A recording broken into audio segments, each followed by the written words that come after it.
بسم اللہ الرحمن الرحیم۔ حافظ احتشام صاحب شاہبان صاحب نے ایک سوال پوچھا ہے کہ ملائکہ اور لائبہ ناموں کے معنی کیا ہیں اور یہ بچوں کا نام رکھنا صحیح ہے یا نہیں ہے۔ اس کا جواب یہ ہے کہ ملائکہ ملک کی جمع ہے۔ ملک کہتے ہیں فرشتے کو، ملائکہ کا معنی ہے فرشتے۔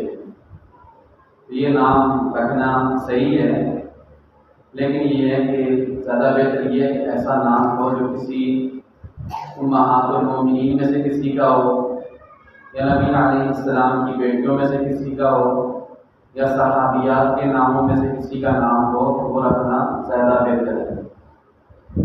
اور لائبہ نام کا معنی ہے جنت کی حسین ترین خوبصورت پھول، اور یہ نام بھی رکھنا بچیوں کا جائز ہے۔